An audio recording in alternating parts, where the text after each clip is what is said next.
Muy buenas tardes, licenciado y compañeras y compañeros. En esta oportunidad vamos a desglosar el tema de realidades a la que responde el modelo educativo. Un primer aspecto que debemos reflexionar para comprender la necesidad histórica de un nuevo modelo educativo y de un nuevo modelo educativo es el relacionado con las realidades a las que responde el modelo educativo, es decir, las problemáticas que no han sido atendidas por los anteriores modelos educativos. Debemos ser conscientes de las cuestiones irresueltas por los modelos educativos del pasado para entender cuál es el sentido de la transformación de la educación que buscamos. Es importante también reconocer que hubo experiencias educativas que enfrentaron estas problemáticas en el pasado. De hechos, por ejemplo, el modelo sociocomunitario productivo busca nutrirse de esas experiencias pasadas que ya hubieron en los anteriores modelos educativos que teníamos. Entonces, es por eso que las problemáticas irresueltas por la educación del pasado pueden agruparse en las siguientes, ¿ya? En lo primero, que es la condición colonial y neocolonial de la realidad boliviana. En la segunda, que es la condición de la dependencia económica. En la ausencia de valoración de los saberes y conocimientos de las naciones y de los pueblos indígenas y originarios. Y en la educación cognitivista y desarraigada. Todo esto en el Estado plurinacional y la construcción de un modelo educativo sociocomunitario productivo. Surgen estos como un intento de respuesta y búsqueda de resolver esas problemáticas de nuestra realidad. Vamos a hablar de lo que es la condición colonial y neocolonial de la realidad boliviana. ¿A qué nos referimos con condición colonial? Cuando hablamos de colonialismo, una primera impresión es que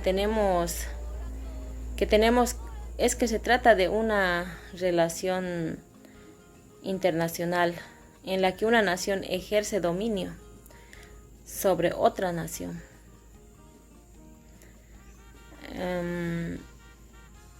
Esta es una noción fundamental, incluso hoy, cuando podemos hablar de un neocolonialismo, pues aunque ya no haya la subordinación político, la subordinación jurídica, entonces hay una metrópoli.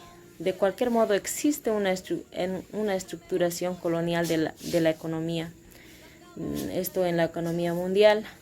Sin embargo, atendido los problemas de dependencia derivados del colonialismo o del neocolonialismo, es decir, de esas dos relaciones de desigualdad y dominio internacional, no hay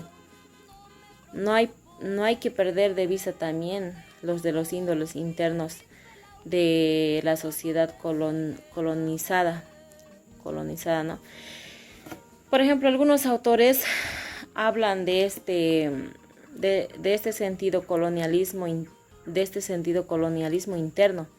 Por ejemplo, Gonzalo Casanova, ¿no? O de la colonialidad, que es el Quijano, para referirse a una situación en la que lo colonial se reproduce al interior de la sociedad, generando también un tipo de subjetividad, ¿no? Por ello, cuando hablamos de condición colonial de la realidad boliviana, no se hace solo referencia al dominio neocolonial de algunos países. Esto por decir, a lo combatido en el proceso boliviano o en nuestra búsqueda por la soberanía de la política, ¿no? Sino también a las relaciones subjetivas, aquellos conflictos que han continuado hasta el presente y hasta aún ahora son vigentes. Estos son internos y también tienen una índole colonial. Por ejemplo, un tipo muy singular y estratificación social. La educación, por su parte, antiguamente, antes tenía y tiene hasta ahora una gran parte también un perfil colonial que consiste, entre otras cosas, en que se ha naturalizado de la jerarquía entre un conocimiento supuestamente universal, legítimo, y los conocimientos indígenas, ¿no? O sea, lo de antes, lo de ahora, se han agrupado y hasta el día de hoy existe, considerados como meros saberes locales. El conocimiento considerado científico, este organiza el modo monopólico y monocultural, o sea, de dos. Y el plan de estudio lo implica que los conocimientos indígenas o originarios se excluyen, o el mejor de los casos, se incluyen subordinadamente como saberes locales y folclóricos. O sea, en esa parte, por ejemplo, en el modelo actual productivo sociocomunitario, algunas de las experiencias originarias se incluyen, pero hay otras que no, ¿no? Entonces, esto nos habla en esa parte. Y por último, nos dice que la educación colonial además tiene varias otras características, como una valoración mayor a la intelectual, esto sobre lo que es la manual, y la imposición de la lengua castellana como la única lengua oficial de la educación. Esto era en el modelo antiguo. Por ejemplo, no se tomaba en cuenta lo que eran los idiomas, ¿no? Las lenguas originarias. En el actual, por ejemplo, hacen prevalecer ya, tenemos que tener, nos dicen, ¿no?, que tenemos que tener ya un cartón, seas hablante en lengua aymara, lengua quechua, ¿no?, de lo algo, del origen. Entonces, todas estas características en un modelo educativo anterior no existían, ¿no? Y si existían, en un pequeño rasgo había. Y ahora podemos ver en el nuevo modelo socioproductivo, no, y es más se ha ido elaborando a base de todos estos modelos que han pasado. Se ha ido recopilando datos, se ha ido adjuntando muchas de las cosas, ¿no? Entonces, eso es lo que lo que nos dice esto con la realidad. Buenas tardes, licenciada. Buenas tardes, compañeros. Voy a dar lo que es la condición de independencia económica. La realidad colonial a nivel mundial es el despliegue económico de algunos países y la pobreza de otros. Toda economía capitalista mundial está sustentada en relaciones económicas desde el origen mismo de la modernidad. Es la invasión de nuestro continente lo que se da a la necesidad Europa una situación de centralidad y permite su despliegue económico y cultural, al dotarle de recursos ingentes que dinamizan la economía mercantil. También hoy estas relaciones de denominación e independencia internacional se mantienen y solo algunos países son los beneficiarios de la riqueza y de los recursos mundiales, y otros viven de la economía distorsionada por atender al mercado mundial, siendo por ejemplo explotadores de materias primas al tener matrices productivas monoproductoras. La educación del perfil colonial se distancia de la realidad, concentrándose solamente en el aula y aísla a la escuela de su contexto, de modo que no es consciente de esta realidad de independencia económica de la realidad boliviana, ni plantea ninguna articulación o incidencia para transformarla. Esto significa una separación de manera de concebir la educación y su articulación de proyectos y políticas de despliegue económico en una realidad como en la que vive el país.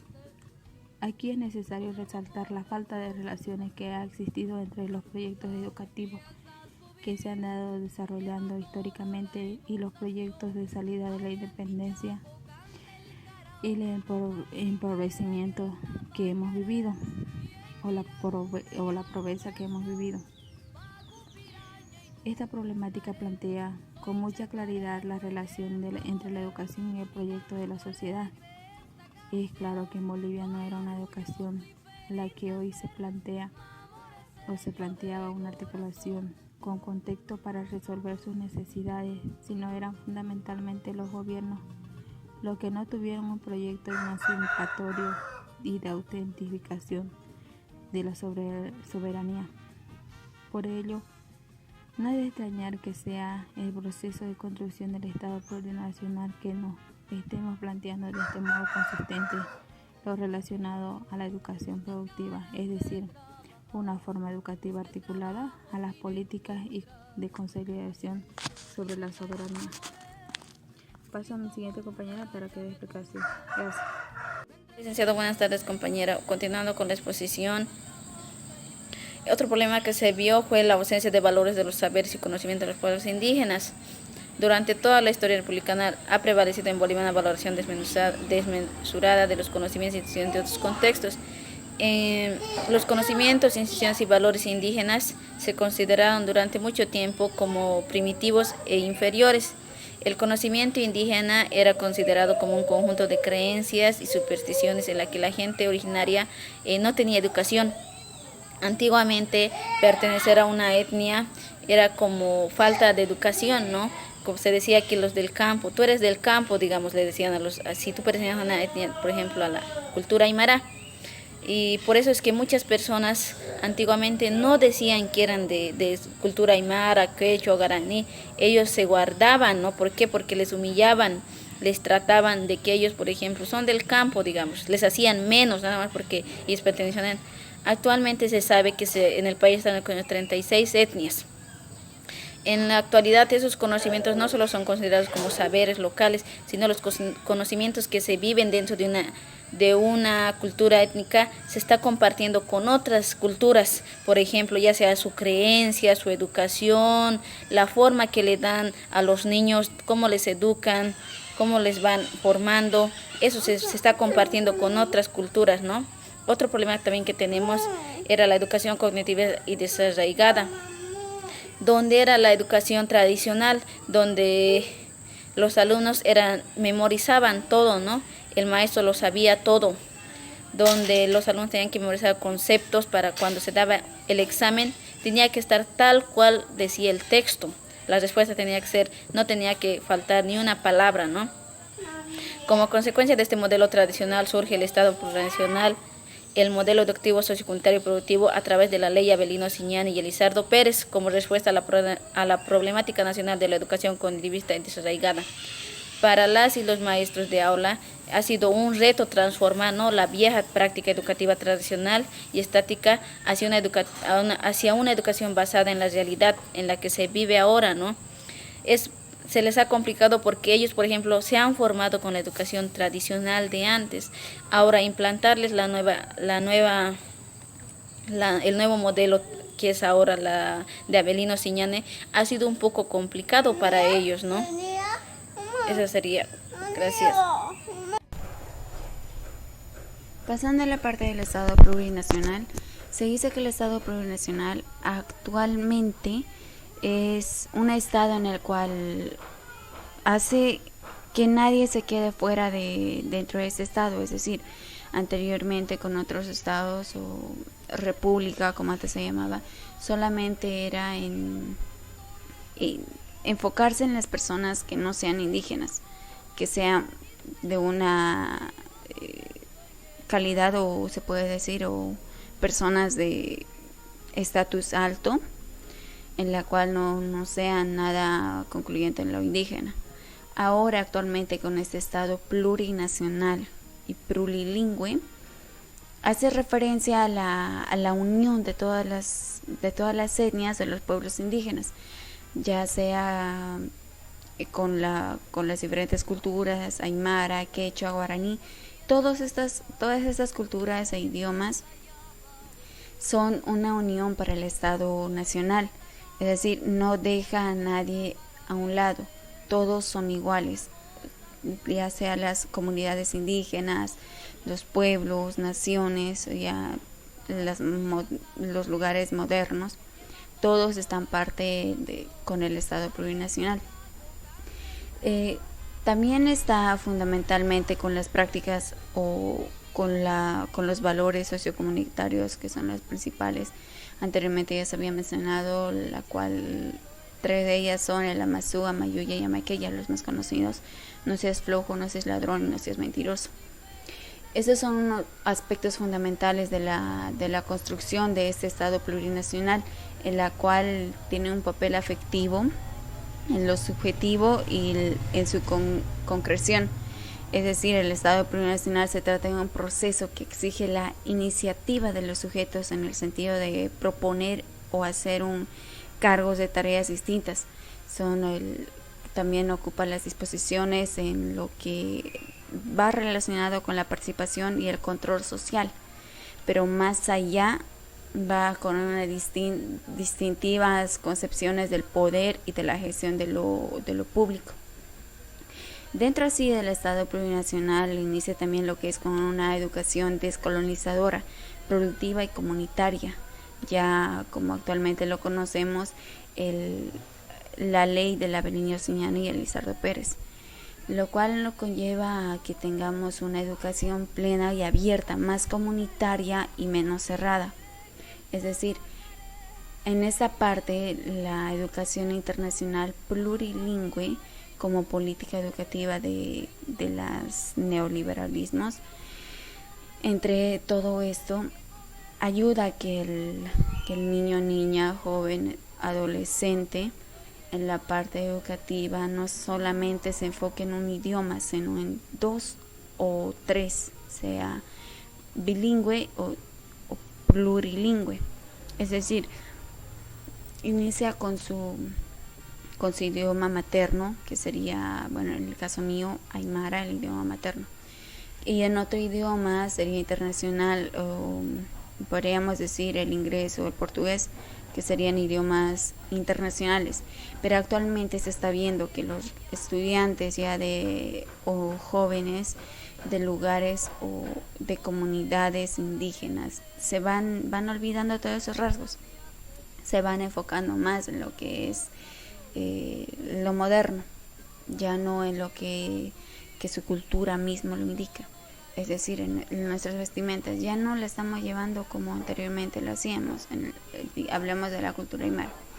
En la cultura aymara antes se vestía con una pollera o cargando el aguayo, pero actualmente la sociedad o la juventud moderna se enfoca más en la parte de vestirse modernamente, cambiar su vestimenta, su idioma. En algunos casos, ya sea en la frontera, se va enfocándose en lo que es, digamos, si una persona vive en frontera a Brasil, se va enfocando o socializándose más a lo que es en la parte del idioma que quiere o pretende hablar como extranjero, ya sea como portugués.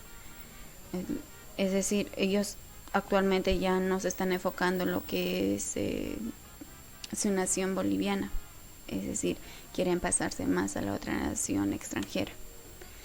Dentro de esto también implican en las cosas que ellos escuchan, las músicas, digamos. Ejemplo, actualmente ya pues los jóvenes escuchan lo que es el rock, reggaetón, pero no saben su significado de ello. Anteriormente había, con el anterior ministro de Educación, lanzaba unos